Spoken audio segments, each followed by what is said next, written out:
heartfelt chat with Dr. Foojan.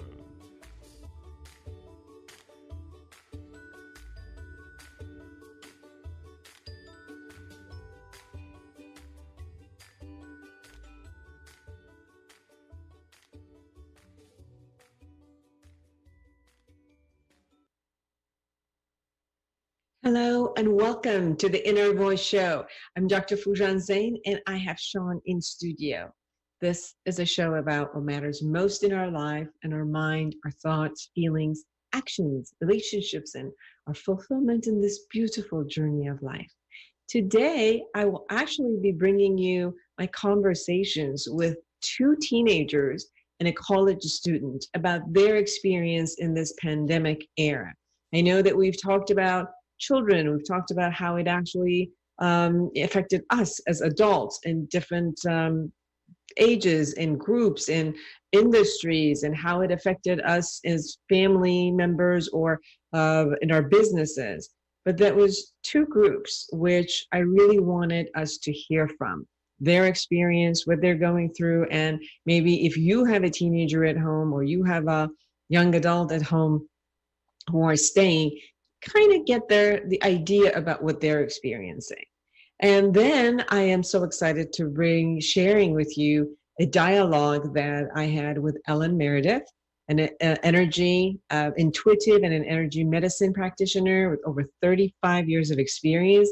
And she wrote this book, which is really awesome.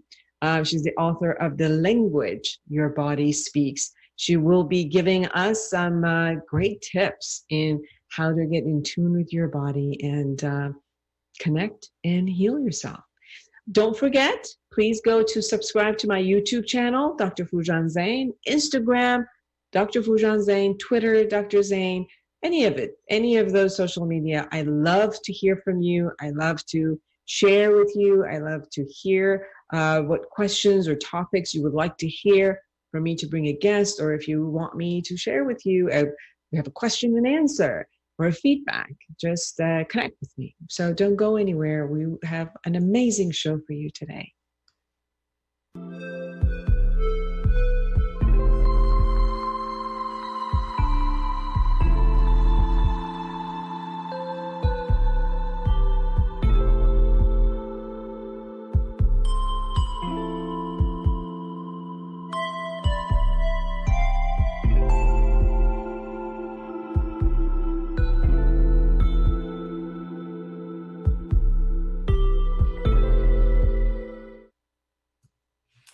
Well, hello, everyone. Welcome back to Inner Voice. And I'm excited to speak with Cameron Monsefi. And the reason I invited him to share his experience with us is because I know that it is difficult for parents who have their children at home. But you know who it is more difficult for? The teenagers who are at home. So I wanted all of you to hear it firsthand from teens out there and what's going on with them and what is it that they actually want from you, the parents. So welcome to the show, Cameron. Hi, I'm very excited to be here. This seems nice. Very fun. Yes, and nice to have you. I'm glad to be here. So listen, it's not going away. It just seems like you're going to be home for a while, huh? And not going back to school. And I'm even hearing the rumor of maybe not even in the fall. What do you think about this? I mean, it's scary, first of all. Second of all, I think a lot of people, the reason we're scared is because we don't know what to expect. At least that's for me. And it creates a lot of anxiety for me. But I feel like if we just take it, with just one day at a time and we follow social distancing and whatnot, I feel like there could be a possibility we could go back in fall. I hope so. I just have my hopes up for it. I don't want to get my hopes up too high, but I am hoping for it because I miss my friends. I miss that social environment of being in school and having that regular daily routine of driving to school, going to my classes, hanging out with my friends, coming home, doing my homework, and just being able to live like the normal life, if you can say. So, but I guess this is our new normal. I guess you can say. I guess so. Cameron, how has it been for you this past like 6-7 weeks? It's been very like all over the place. It's been hard at times, but at times it's been enjoyable.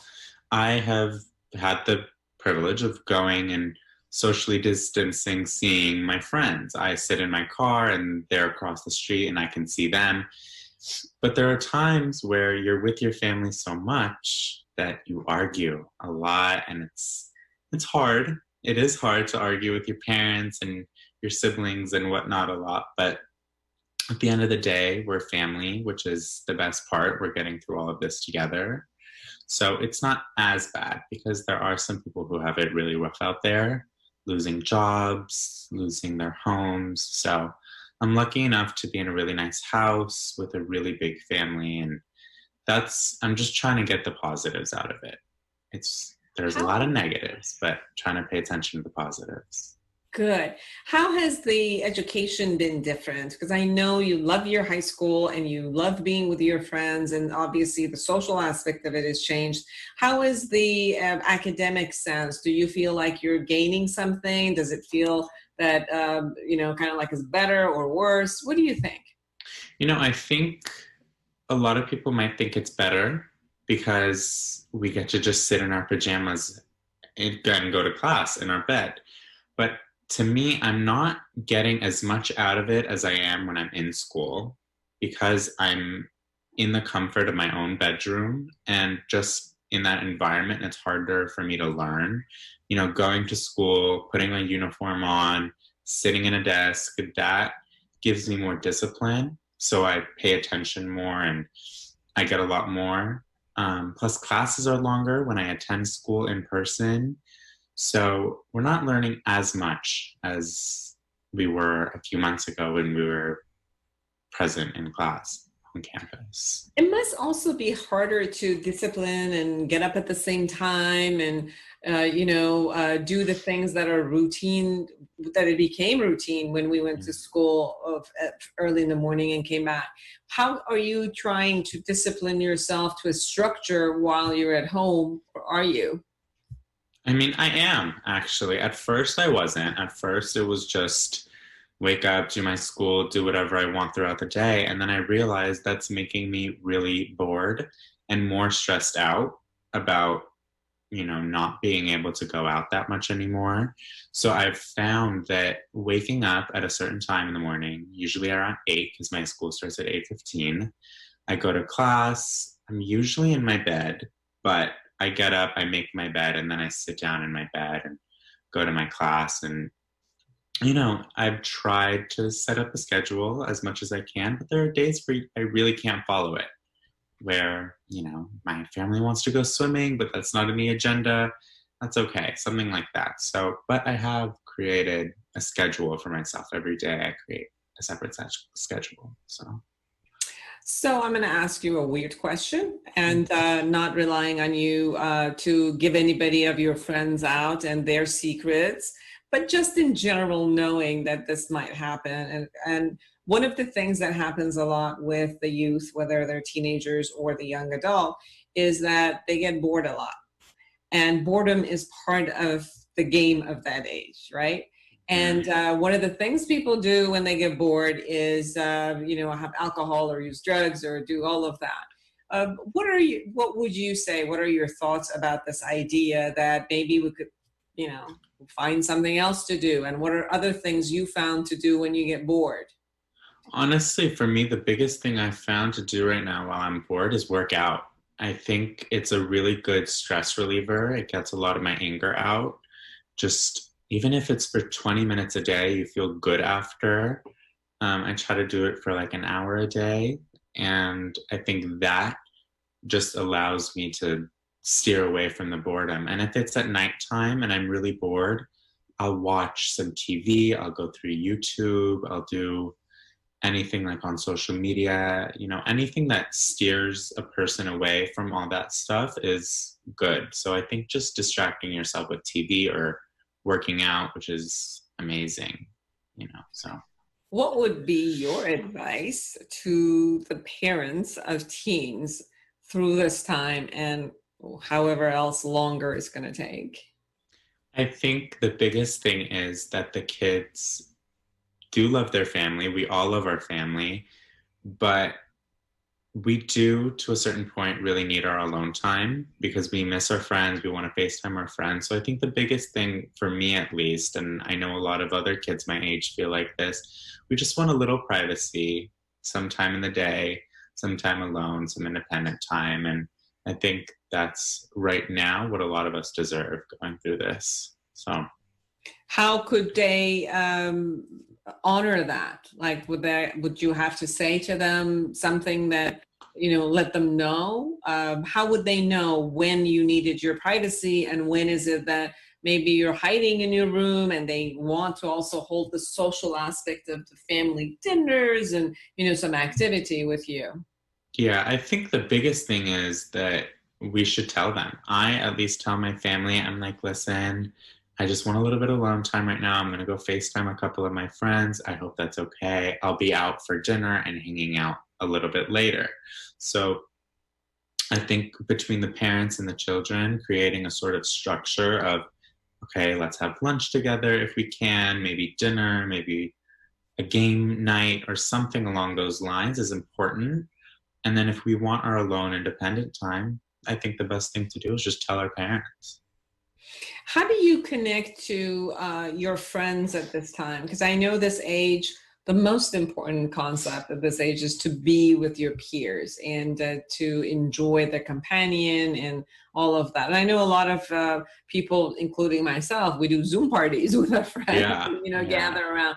How is that for you and your friends at this point, having to kind of get together via the different types of social media? It's funny because for me, I feel as if I'm closer with my friends right now more than ever because one, we're all going through the same things, but two, we appreciate each other more. Whereas before this, we used to always see each other at school or over the weekends and we just knew we were going to hang out. Now I feel like because we can't really see each other that much, we appreciate the time we talk on the phone together even more. At least that's how I feel. And I know a couple of my friends feel the same way.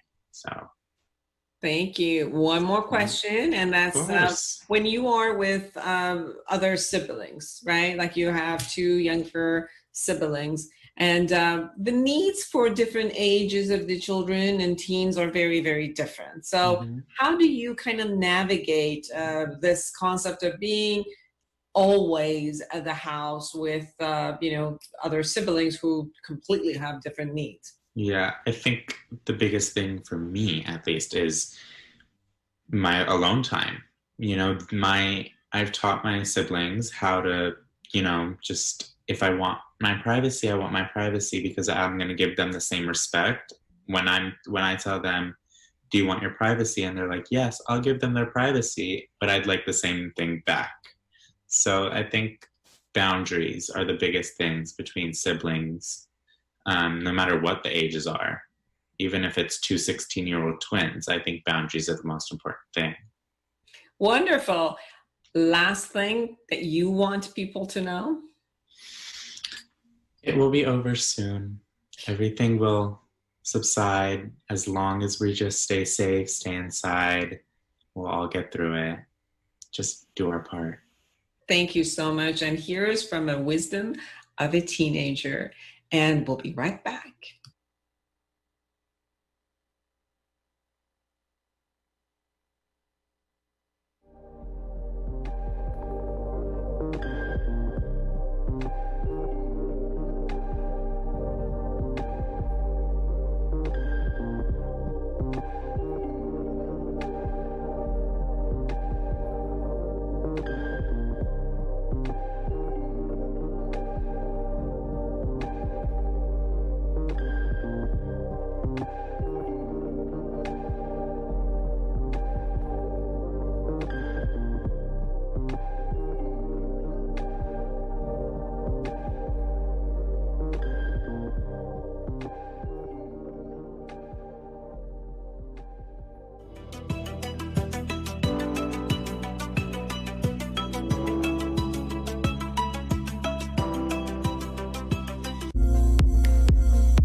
everyone. Welcome to the Inner Voice Show. And I'm excited to have Hayden Hunziker with me today. The reason I've asked him to join us is because I was not going to even guess what our teens experience being at home, out of school, and I have no idea how you as parents are experiencing this. So I thought the best way is to have Hayden tell us his experience and probably his peers. So welcome to the show, Hayden. Thank you for having me here. So what's going on? You've not been used to being homeschooled. You were at school and your peers were there, and you guys probably not only went to class, but had a lot of social time together, which all of that has been taken away, and now you're going through school at home. How is that for you? It's been good and bad. Some of the good things is that since I'm in quarantine, I have to stay home and I don't go to school. Good thing about that is that I get to sleep in, which means I get the amount of sleep I need to grow. I also, I don't know, I can just don't have to go through the stress that I have to go when you go to school. You just don't. That's why people don't like to go to school. They just don't like waking up early, going to school, having to put up with the bad teachers and stuff like that. But I mean, you also don't get the same quality of education as you do when you go to school. That's why they're posting like assignments online. I know my math teacher, she does Zoom meetings to help us do our work, and we do it through our math workbook. And then she assigns homework, and then she posts the answer keys on Google Classroom for our homework. And then my language arts, just the same thing. He posts assignments on Google Classroom, one assignment per week. My science, the way she teaches is really unorthodox, and she assigns stuff on Google Classroom and she assigns it on this website. She created a website where we log in and we read a bunch of material, and then we answer some questions. So basically like reading comprehension. And then she gives us, like I said, an assignment on Google Classroom. And then once we're done with the week's assignments, she gives us like a little quiz. But the good thing is that nothing is graded, which is which makes sense because like you're not getting taught, and how are you supposed to, how is anyone supposed to know if you got the material or not? When you're not getting it's more like homeschooling. So you don't really get the same quality of education. So they're not grading. But what they are doing is that they are giving credit for the assignment. So if you turn in the assignment, they give you full credit. But if you don't turn in an assignment, they don't give you any credit. So it's basically, if you do the work, you get credit. If you don't get credit. Can you concentrate, or would you have difficulty concentrating because now you're in a home environment? Hayden, usually we come home and we want to play. And there are times that we do homework, obviously, at home. But it's different, right? Like, you have to have a different type of a focus when you are at home, when your TV's there and all the other socialization concepts and friends and family and, all of that, they're around. How do you support yourself? What do you do in order to concentrate better? Well, I just go to my room and I try to turn off all the distractions, close my door, make sure I'm in a quiet environment, and I just do the homework. I don't really have any distractions usually. There's not really that much noise. And so it's not really a big adjustment on concentration. It's really the same. Yeah. Do you find any type of socialization with your friends? Do you miss that? How has that been different for you? Yeah, my friends, I don't see any of them. But the thing is, it's kind of harder for me because I have another group of friends. Like I have two friends that are actually my neighbors, but the thing is, they're hanging out with each other. they're quarantined. They're like in a group quarantine, right? Like they're isolating themselves as a group from everyone else, but it's kind of hard because they live right next to me and I don't get to hang out with them at all. But after the quarantine is done, hopefully I get to hang out with them. How do you occupy yourself? What are some of the things that have become maybe new in your life because of the quarantine?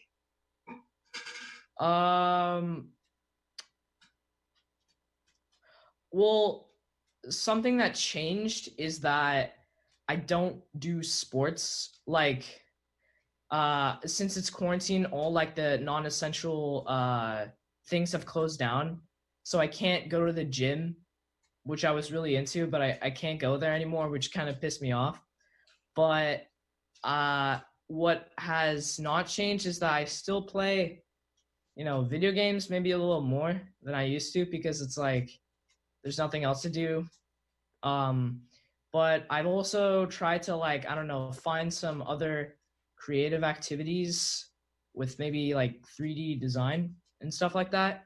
And I've also been continuing to do my like boxing training at home because I have like equipment for that. So that's not really changed, but I guess I've focused on that more since there's nothing else to do. What would be your suggestion to other teens who are at home? What is it that you found at this time that was helpful for you or positive for you that you could also share with them?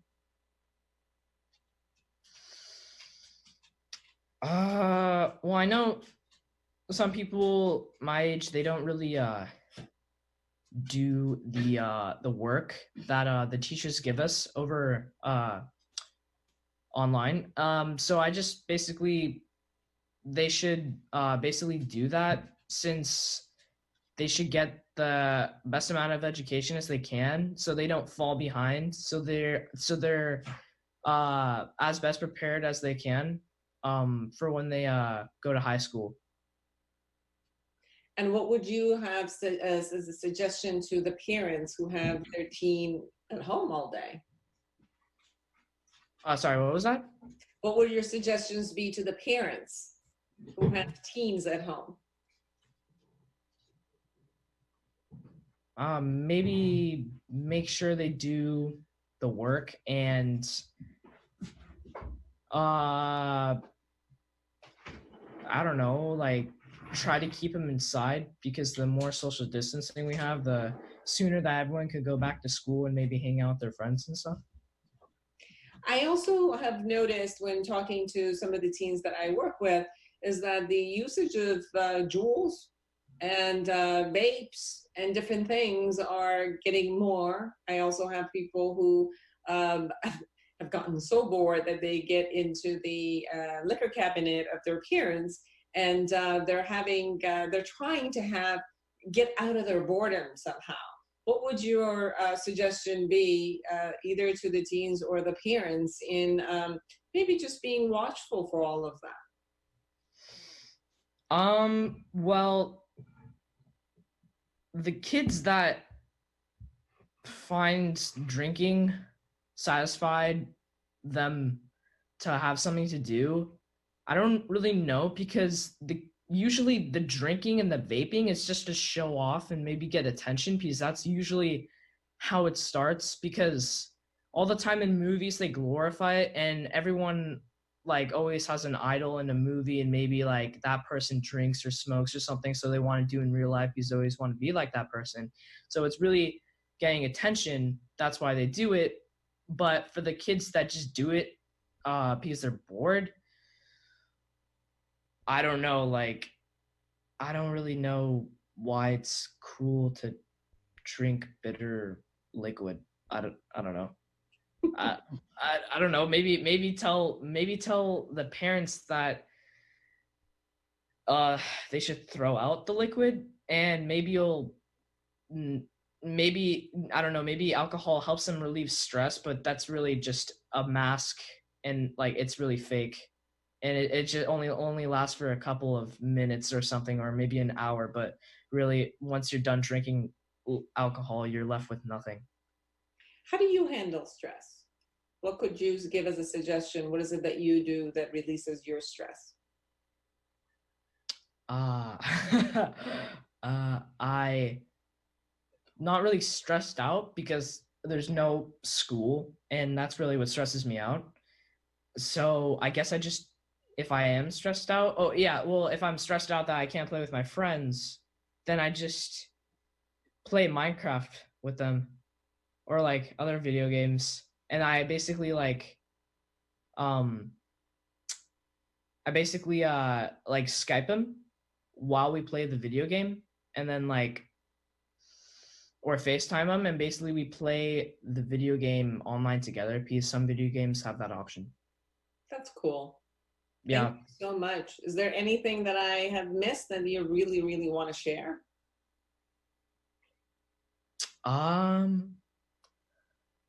I don't really know, but I guess the only thing I do is maybe play with my dog. Okay. Like, because she's really funny. And yeah, that's basically it. I'm not really, I kind of find this whole situation kind of beneficial for me because like, the only thing that I don't like is just not going to the gym, because everything else is like the same, because we don't have to go to school, so we don't have to waste the time in between classes, and they're already giving out classes online. But yeah, that's pretty much it. Great. Thank you so much for sharing your experience with us. And for all of you who are listening and watching, I hope that that was helpful if you have a teen at home, and for creating an amazing life for yourself and everyone around you. Bye-bye.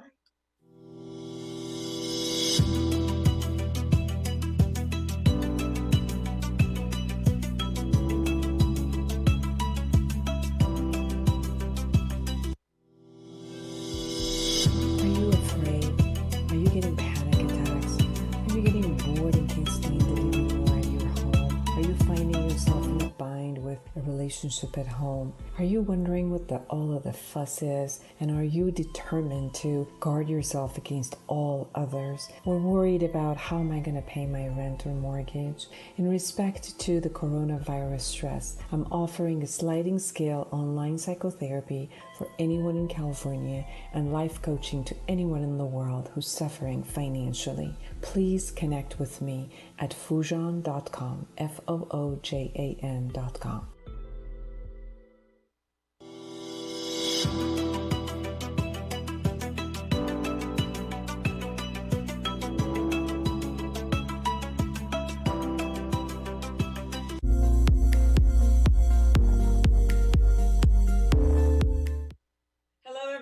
Welcome to the Inner Voice Show. I'm Dr. Foojan Zeine, and I have Kiana Hunziker with me.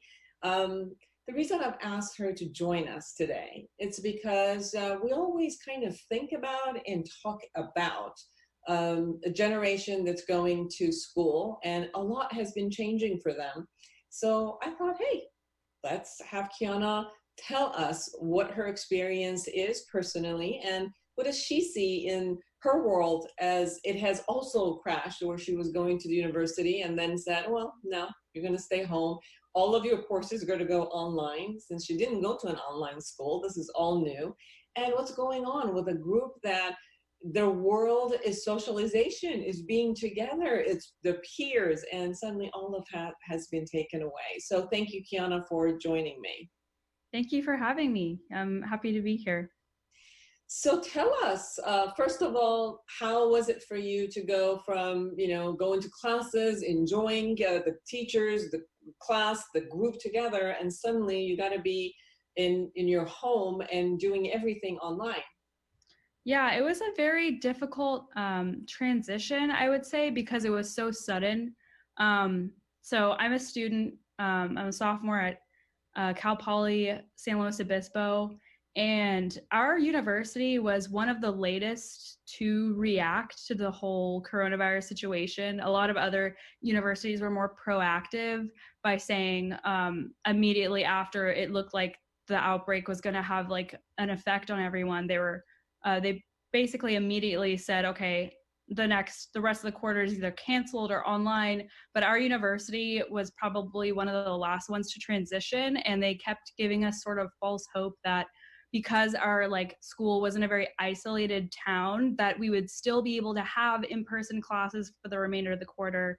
But then as soon as coronavirus cases started popping up in San Luis Obispo, they said, okay, no, we have to transition to virtual. And I mean, it's very hard for my university because we're a very hands-on university because we're a polytechnic school. So me and my friends of all different majors, biology, I'm a journalism major, I have like engineering major friends. We all have a lot of hands-on classes that a lot of people were worried couldn't be replicated online. Like it just like wasn't possible. Like I was supposed to be enrolled in a broadcast news class where the class was literally to go into the broadcast studio and practice producing a news show. And I just can't, like, you don't get the same quality of education and hands-on experience online. So I decided to drop that class for this quarter.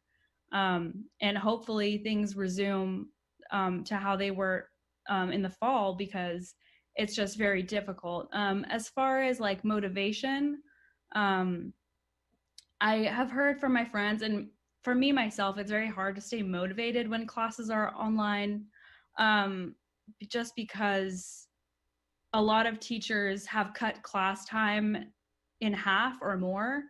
Like a class that I had, for example, that was supposed to be 4 days a week, the professor is now only doing it 1 day a week via Zoom, and then the rest is sort of self-study. And that's very difficult because, you know, you can't get help from your peers as easily, or tutoring, or, you know, even office hours for teachers. It's harder to get access and learn that way.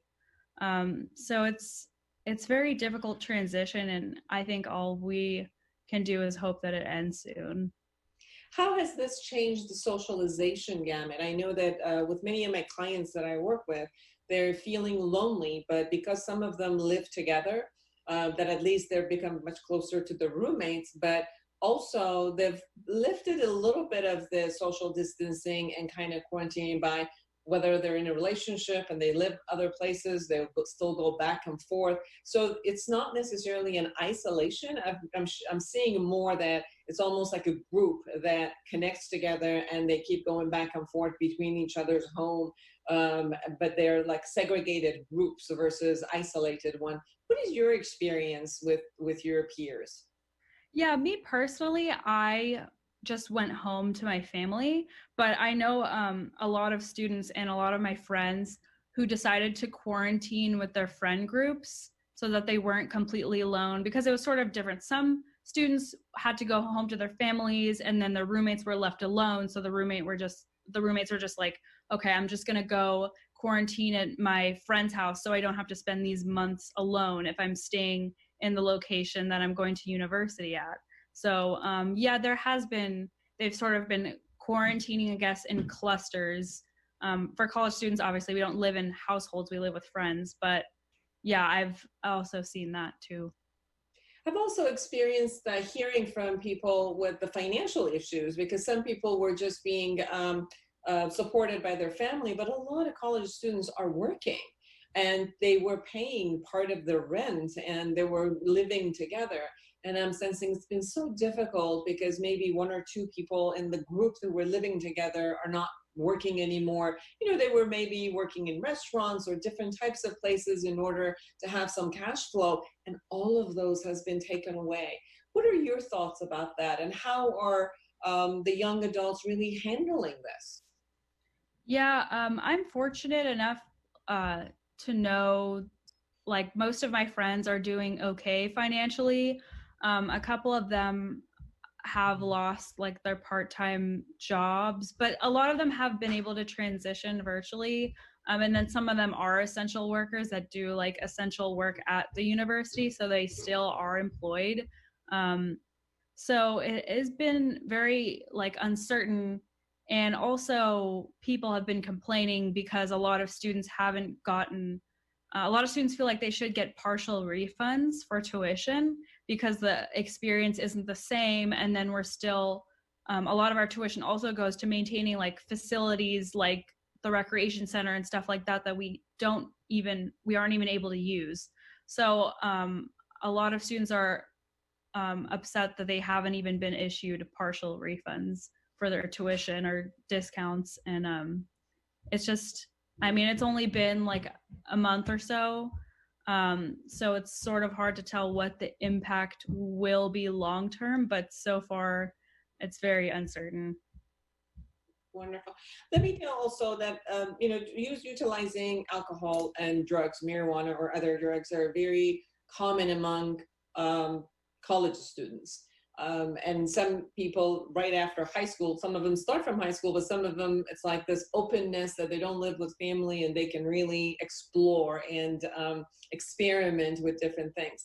One of the things that I've noticed with some of the people I spoke with is that their usage of alcohol and drugs have gone a little bit higher because now they're sustaining their home and they are with friends, and it's gone a little bit higher where they don't have to necessarily function as much as they had to with studying or other aspect. And what do you think that what are what you're seeing, and what are your thoughts about this kind of like rise in usage? I think for a lot of students, now that they're sort of, if they're not quarantining with their families, maybe if they're staying at home, their usage of like substances probably has increased just because of boredom. Like if you're sitting in the house all day, there's nothing to do but I guess, take recreational drugs or I guess drink. But yeah, that's an interesting point. But I assume it's probably gone up since this has happened, just a lot due to boredom and a lack of anything to do. Yes. What is it that you would want your peers to know? What is it that has worked for you personally in this time that you've been able to motivate yourself a little bit, or kind of like, create a resilience through what's going on and the uncertainty of when it will all go back to the way it was? And do you think that life will be similar as you go back to the campus? What would you like your peers to know? I think just like not losing hope that everything can go back to normal slowly later this year. I think staying motivated, one thing that keeps me motivated is just the fact that when things return to normal, I do like want to be in a good place academically. So I don't want to have this sort of pause in like my daily routine to like hinder my academic progress. So like when everything goes back to normal, I want to like hit the ground running and be able to still continue like doing what I have planned for the rest of my college career. So just trying to get involved in virtual ways, like in your university, to sort of stay engaged with like your friends and like people you associate with. Like I write for my school paper, so I still produce stories for them, and we still have meetings over Zoom to have like maintain some sort of contact with each other and to sort of like form groups. But it's tough because there are like, and I'm sure a lot of other like a lot of peers of mine have like said hi to someone on campus and they didn't realize that was the last time they're going to see them again because they're graduating. So I think it is very strange, but I think just not losing hope and maintaining as close contact with peers as they can is really important, and friends. And yeah. Beautiful. Tell me, what is it that you would want the parents of young adults to know? Any advice for them and how to handle this time with their young adults, either living with them at home or maybe still staying at the campus? I think just maybe being supportive by, asking them how they're doing, giving them, peace and quiet when they need to study, because it's a strange transition to go back to maybe living at home.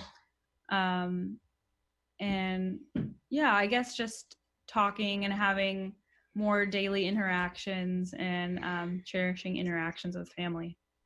Beautiful. Thank you so much. By the way, you're more than welcome at this time where you don't have the other piece of the news to produce. You're more than welcome to produce any shows for me that you like.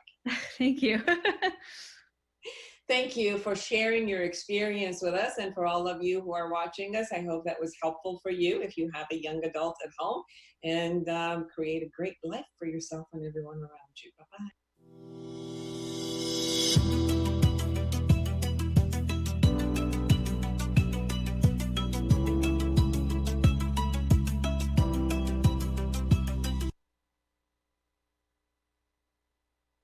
Welcome back, everyone, to the Inner Voice Show. I'm Dr. Foojan Zeine, and I am so excited to have Ellen Meredith with us.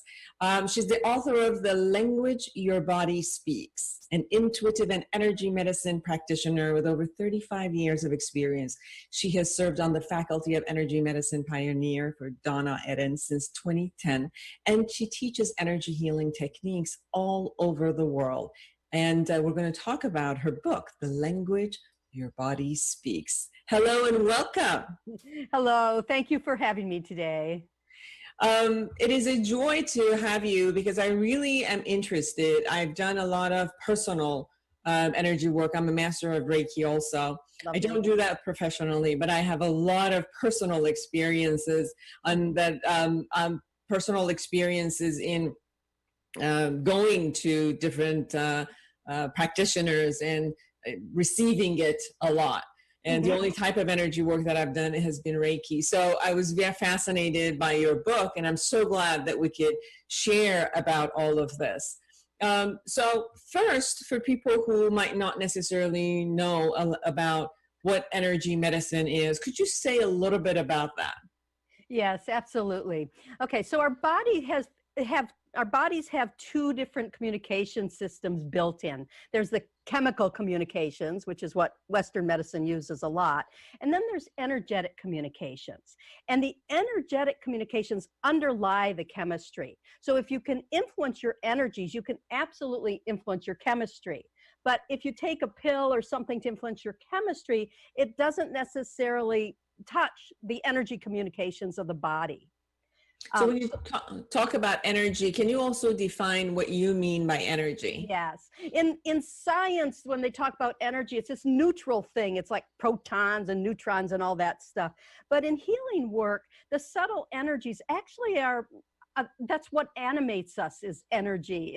It's the thing that makes us different from a chair or a stone, right? It's the life force, and it's consciousness, it's intelligent. It's not this neutral strand of stuff that fuels us. We're actually fueled by different vibrations of energy, or different I guess vibrations is the best way to say it. And they each have meaning on this instrument that's designed to receive the energetic communications. So I don't know if that's too abstract. I can get a little more precise if you want, but I love it if you get a little bit more precise. okay. In a lot of different healing traditions, people have mapped energy. So your listeners might have heard of meridians or chakras or aura. Those are all kind of traditional names for these streams of energy that run throughout the body and between the body, mind, and spirit. So just under the surface of our awareness, all the time, the body, mind, and spirit are communicating using energetic signaling. But those signals aren't just on, off, plus, minus signaling like we think of electricity.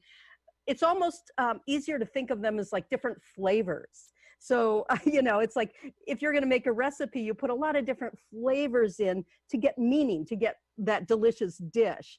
And this self that we have, this body, mind, and spirit, energy both forms the body. Science tells us this as well, that we're made of energy. That's a little hard to picture. Like, how's this hand made of energy? It seems so solid, but it is. It's made of energy, and then we're fueled by energy, and we all know when we've run out of fuel, how it feels.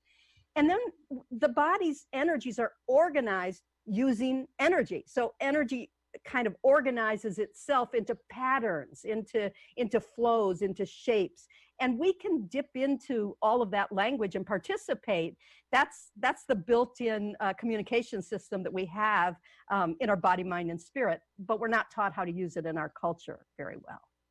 So your book is called The Language That Your Body Speaks. So you just talked about how these type of different waves or forms of energy have different types of language. They speak to us and to others in these types of languages.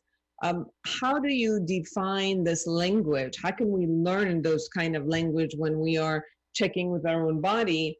And are we, is it more like an automatic, or can it also be intentionally shifted from one type of energy to another? It can absolutely be shifted. It can absolutely be influenced. Like in any communication, there's a back and forth. And it is our first language. As babies, as infants, we come in picking up energetic truths. I mean, you can tell as an infant whether your mother is upset or happy. You can read her energy. You can tell if a situation is safe or not. You know, your instincts pick that up. We have the built-in ability to speak this language. But as we become more and more verbal in English or whichever our native tongue is, we start to filter out our awareness of what the energies are saying. We filter out our instincts. We filter out all the signals and communications. And of course, then when the body wants to get your attention, she has to shout a little louder. So when you have symptoms that get stronger and stronger, it's your body trying to communicate something that you or I have never learned how to interpret or recognize, because it's not something that our culture thinks about or believes in, that we don't even think, oh, if I have a headache, I can communicate with my body and release it.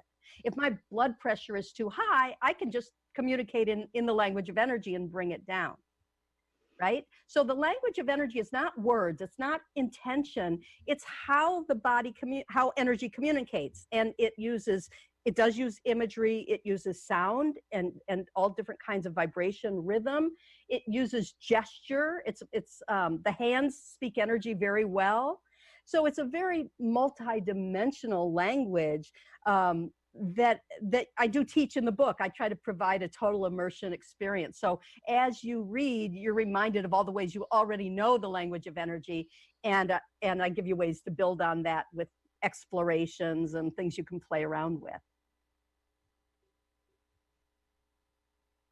You talked about the energy really holding inside of you, and maybe when it gets blocked or something happens where it might show itself as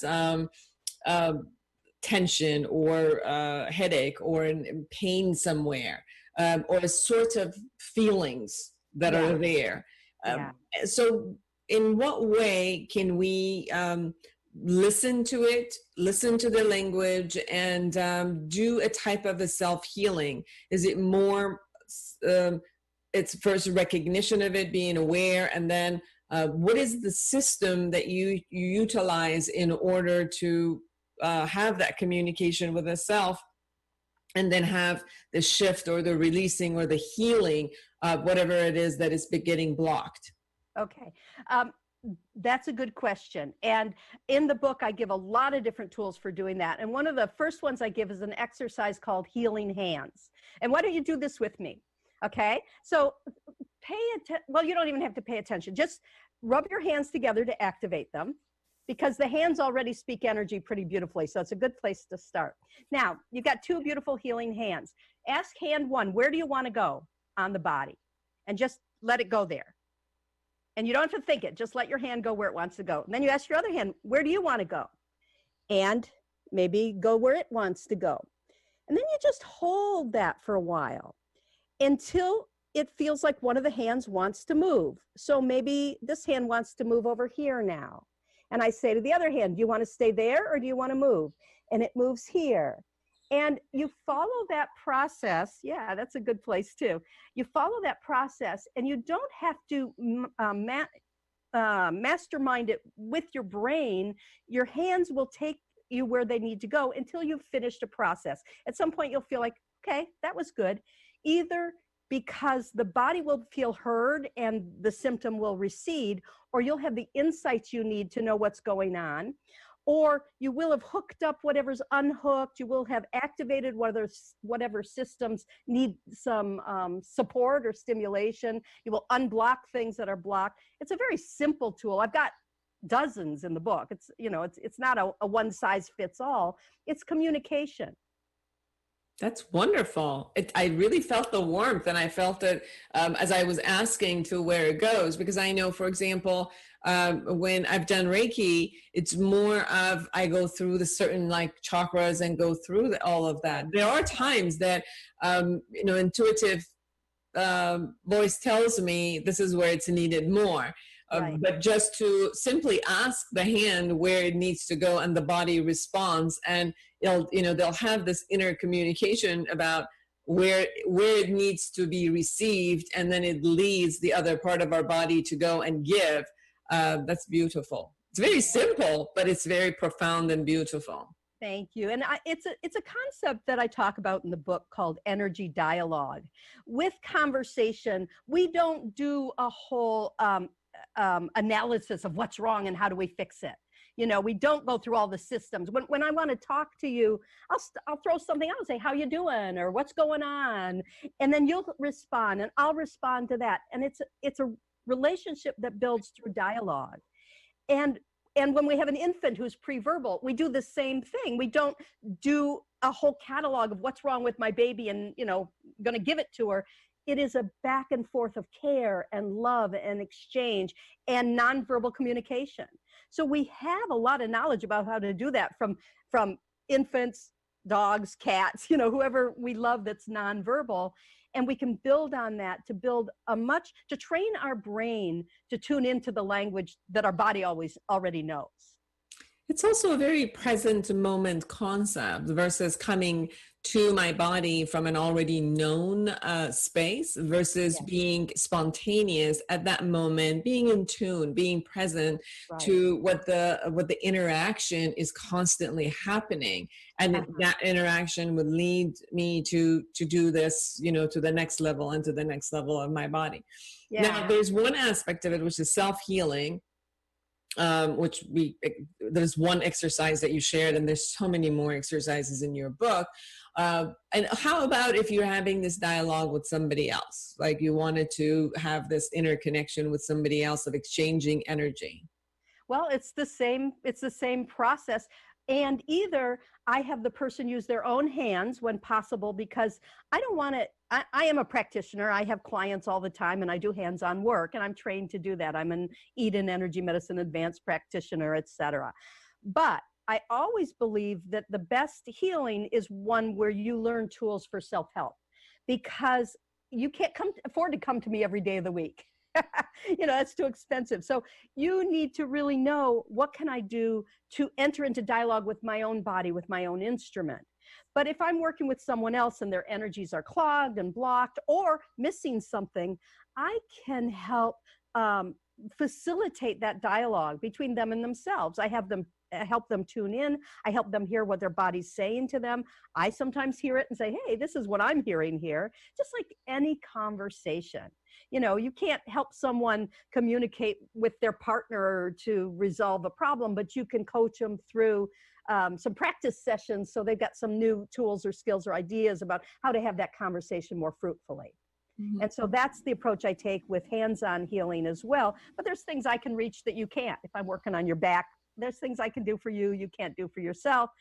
And hopefully, you know, that everybody will exchange those gifts with each other. So you talk about some of the techniques are hands-on, so we use hands. But you also talk about sound and healing with sound. Can you share some techniques with that? Or Absolutely.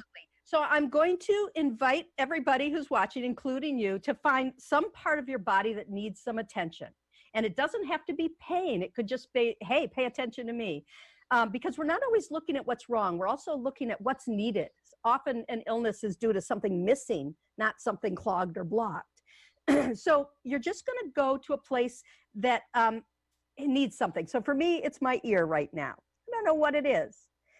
And because we're on the radio, I'm not going to sing. You could sing a tone that your ear needs to hear right now. But what I'm going to do instead is I'm going to just choose a rhythm that my ear seems to want right now, another form of sound. And I'm going to tap it on my heart. I'm going to hope not to hit the microphone. And I'm going to do.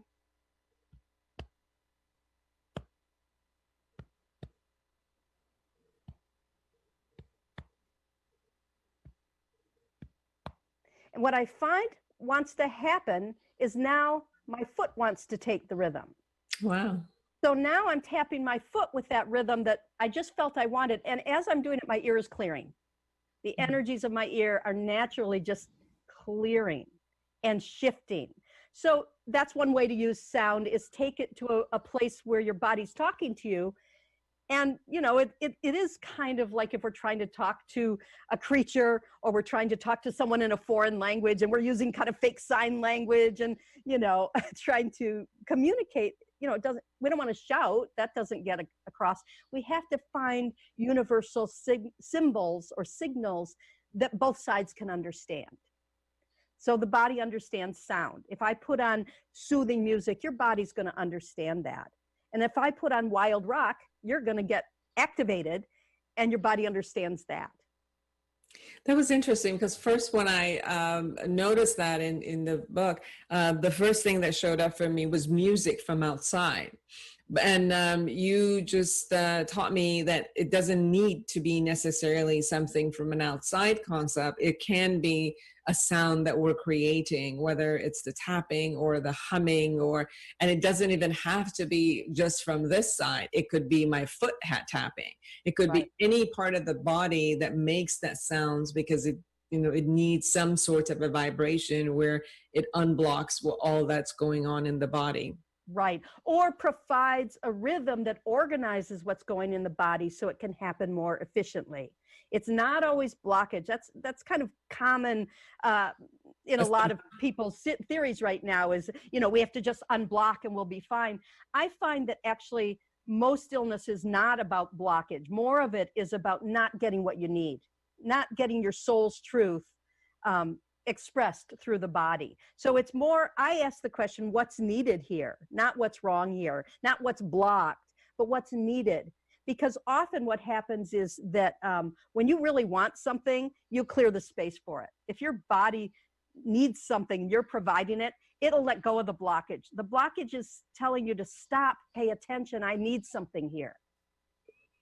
And so often blockage is quite easy to clear just by providing the energetic truth that's needed in that moment.